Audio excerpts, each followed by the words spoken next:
Hey everybody, Smart Silver Stacker here. Hope you're doing well. Welcome to tonight's live stream. So we've got a bit of a silver update for you tonight.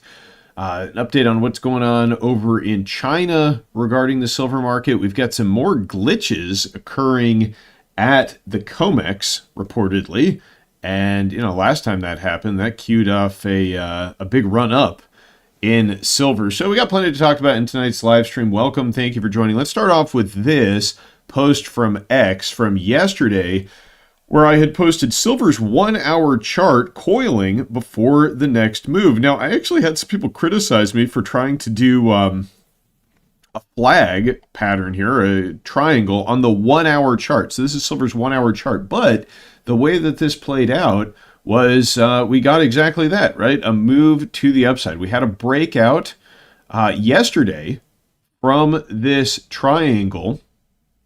And today, what has happened is we had some consolidation. We had a pretty good day in silver. It was up over 90 bucks for the majority of the day. Then we got this sharp candle down. But, from a technical standpoint, this is actually looking pretty good. Because what we've seen here is that we had a retest of the breakout level and a bounce. Now, we're in overnight trading, right? Thin liquidity, volumes none too high. So it remains to be seen what's going to happen here. But it looks to me like silver is, in pretty good shape here. The uptrend, the short-term uptrend, remains intact. So what we're seeing here is the silver price moving, significantly higher. And we'll talk about why it's kind of stalling out here in just a moment. Someone's asking me in the chat if I've tried asking Grok its technical analysis on silver for the next 2 weeks. No, I have not. I have used Grok occasionally, having it take a look at TA and charts, and it's kind of mixed results there, I would say. But look, we got a lot more to talk about regarding silver. If you want to learn how you can sign up to potentially win some free silver, then check this out. For the first time ever, SD Bullion is giving away 2 monster boxes of silver coins, but not just any silver. Learn more today at sdbullion.com/sweepstakes. All right, so you can check out SD Bullion with the link down in the description. That's where I buy my silver. Now, this is another post from X from February 20th. And in this post, I had discussed how silver appeared to be breaking out from an inverse head and shoulders bottom, right? We had broken this trend line, and I said it looked like we were going to have a rapid run up to this level here. Now, in fact, this is what we saw. However, I got the resistance level slightly wrong. So I had pinned the resistance level here at 92. That was the peak of the bounce off this left shoulder. And I think where it actually should have been drawn is right around here, right around 91 to 90, right? Those were the actual closing and opening prices for these two candles, right? And actually, if you look at the daily chart, get a better idea of this. Yeah, right around where we're at is the resistance level. So just to update this for you and kind of give you my take on why we're seeing what we're seeing from a technical standpoint, this is your resistance zone, right? As we are bouncing following the sharp correction at the end of January, we've got that inverse head and shoulder setup that we talked about here, and it's only natural that, at this level here, you would see some resistance. Now, the good news is that once silver clears this, I suspect that we're going to be heading much, much higher rapidly. If indeed we do, get a close, really where we need to see a close is above, I think, this top, the wick here at 92.19. So if we get a daily close there, and that could happen in the next couple of days, then that is likely going to precede a much sharper rise. So anyway, that's the latest on the silver chart. But let's talk about what's going on in China, because China actually saw the silver price up over $100 today on the Shanghai Gold Exchange, the silver spot price, although it too has corrected similar to Western markets. So right now, I guess I'm not sure what time it is in China right now. I think it's like 10 a.m. So I guess we're in Wednesday's trading now. Thursday's trading over in China, because it's about 9:42 right now. So I think that they're like 13 hours ahead, something like that. So anyway, in the most recent data from the Shanghai Gold Exchange, you can see that silver is about 21,887 yuan per kilo. So let's just do a little math here. And that comes out to about $3,186.14. If you further do the math to determine the troy ounce price, that means that right now silver is trading at about $99. That's like the silver spot on the Shanghai Gold Exchange. And if you look at this post, this is from Oriental Ghost. He posts a lot of good metals information out of Asia. And you can see that this is the closing price for Wednesday trading. Silver did, in fact, the spot price close over $100, although as I've just shown you, it's kind of come down a little bit off of that. But silver futures there were closed at the equivalent of 104.26. So I can only assume that on the Shanghai Futures Exchange, the futures are still over $100. And that's a pretty significant premium, even just looking at the, up-to-date data here from the Shanghai Gold Exchange. If we're talking about $99 silver, and right now silver in the West is at $88, well, that means that the premiums are expanding, right? That's an $11 premium in China over Western silver prices. So I think that is a very bullish sign for the metals. That is something that we saw in December. We saw the premiums begin to expand on Chinese silver, and then that followed or that preceded a huge run up in silver, as we saw all the way up to the $121 level in January, right? That was like one of the warning signs. We talked about it on live streams throughout the holidays, the premium situation in China. And so that situation is beginning to reassert itself.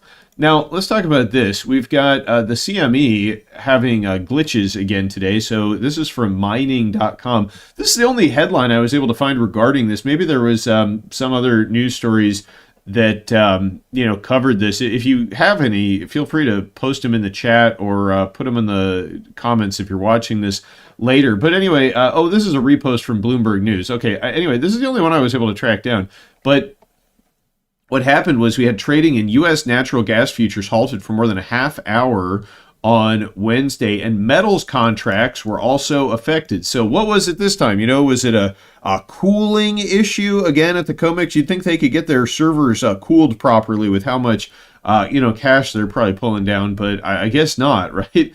Trading in metals, including copper and gold on the Globex, was also halted before resuming at around 1:45 p.m. So no mention of silver specifically, but look at Comex gold futures here, flat for a nice stretch of time there. So what do you think that's all about? And then notice that, they had been rising, they freeze, and then they start to fall. So this is interesting because, when we saw this happen last, it was, I think it was the day after Thanksgiving, right? It was Black Friday 2025, if my memory serves me properly. And what we saw was that you had trading halted due to, again, cooling issues in silver. And this was as silver was making, a big run up. And I think what they were trying to do was, dampen that run and pull some shenanigans there to try to manipulate the price. I really do think that. I don't think it was cooling issues. It's just my speculation. Of course, nobody knows for sure, except for some people at the Comex. But, this is indicative of some kind of monkey business in the background. And just notable that last time they did this, it did precede a big run up in silver, right? So if you see the same thing happening in gold, it may well be that we're about to see, a significant move in gold, although maybe they're trying to, put a stop to that. But I think that the game of manipulating the metals with paper prices, clearly it's not over, but it must be getting more challenging, right? As there's more deglobalization, Shanghai becomes more of a rival. They actually seem to be enforcing their rules over there on that exchange. If you recall, there was some traders that were kicked off of the exchange recently for activities in the silver market. But anyway, the paper manipulation, to the extent that it occurs, it's just, thank you for dropping the price so we can get more, from the stackers, I guess. But this is something you want to keep an eye on what's going on over at the Comex here in terms of glitches. Expect more of this moving forward would be my guess. Yeah, Diamond9 in the chat says cooling off the price. Yeah, that's the kind of cooling issues they have there at the Comex. They got to cool off the metals markets. It's 100%. Now let's talk a bit more about the dollar here. So actually, I've got some news to show you about the dollar, but I want to actually look at a post on X. It's not something I wrote. It was a response from a reader. So Tristan here I was just posting, I think, the metals price whenever. This is from 13 hours ago. I was talking about the Chinese silver price. And he said, hey, if the dollar is headed for collapse, should people prepare for that crisis beyond just buying physical gold and silver? And why own any stocks or bonds at all if they're all ultimately going to zero? Do you recommend stocking up on food, water, and supplies? Just curious. Well, I don't really give any kind of financial advice or tell anybody what to do with their money. But, personally, I do think it's a good idea to prepare outside of the precious metals. Sometimes people will say like, oh, you can't eat gold and silver. Well, that's true. That's why you should just, have some food too. And, security and all sorts of things in addition to your metals. But I do think that the metals are an important economic form of preparations. And here was my response. I just said, there's no guarantee that your stocks or bonds are going to zero.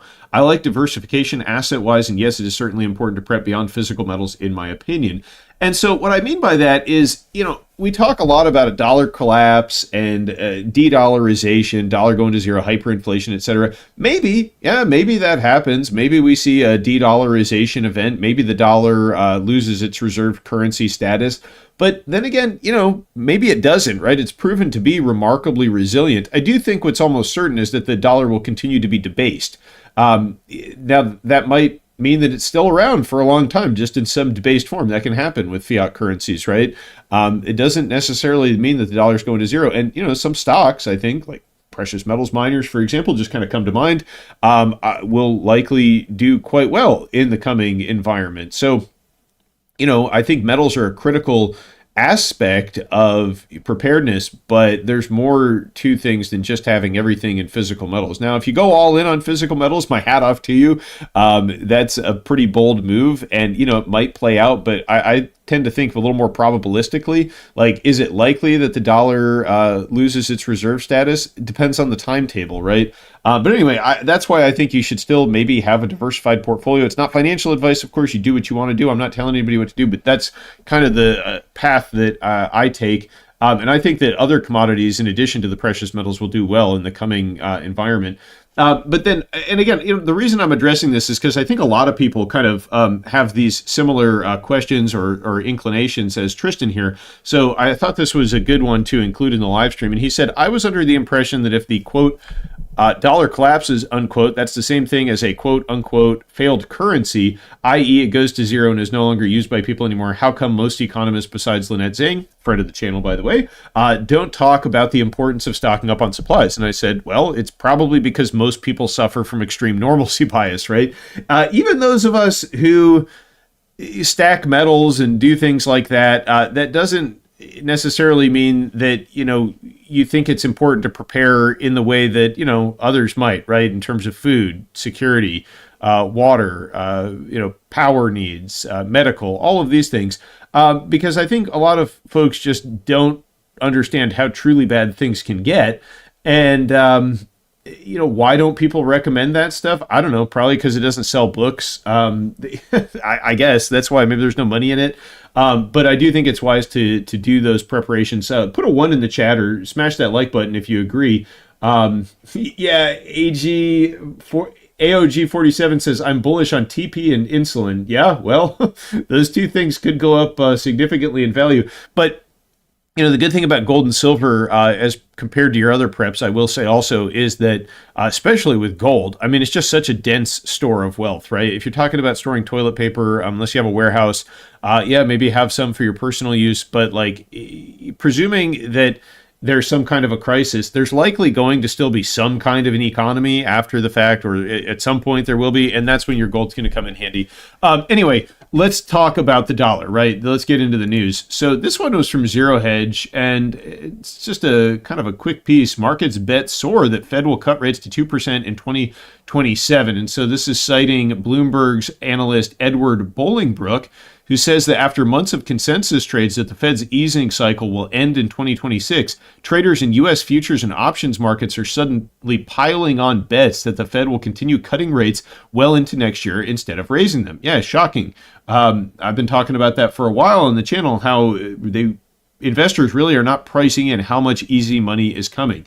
And it doesn't really take a genius to see why. Now, they point out here that the 12-month December 26 to 2027 SOFR, that's the secured overnight financing rate spread, dropped into negative on Friday, with the inversion deepening on Tuesday to -8 basis points. This is a sign that investors have flipped from pricing hikes in 2027 to pricing cuts, and that is likely going to continue. In fact, I think it'll become even more extreme. We can look at just the CME FedWatch tool here. And so this is the target rate probabilities for the December 2027 meeting, so the end of 2027. And you can see that right now, current rates are 350 to 375. The majority of investors are betting on 275 to 300. So that's only what, 1, 2, 3 quarter basis point rate cuts from where we are currently. Now, I am of the mind that we are going to see significantly more cuts than that by the end of 2027. And what that means is that we are likely going to see hard assets like gold and silver appreciate once that gets priced into markets, right? Because this tool, it tells you what investors are actually already pricing in by their betting behavior. This isn't like some model or something. This is based on skin in the game investments, right? And so, as this number, as investors realize that there's going to be a lot more cuts, once Trump gets his Fed chair replacement in there, Trump has already told us he wants rates significantly lower. It's only February, right? Yeah, it's almost March, but it's still very early in 2026, and a lot can happen between now and the end of 2027. But if right now this is what investors think is going to happen, and what we really get is like something over here, then that means that as that realization dawns on markets, the price of the precious metals is very likely going to rise. Now, if you want to know why they're going to be cutting a lot more, it's because we're broke and we're borrowing up to the eyeballs and we're paying out the nose in interest cost.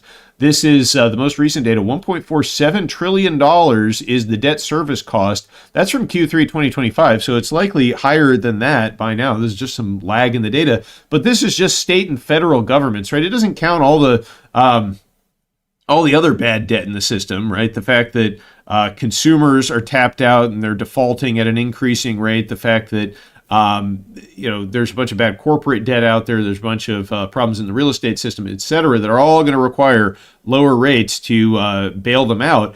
But just the state and federal governments alone are facing an exponential skyrocketing cost of debt service.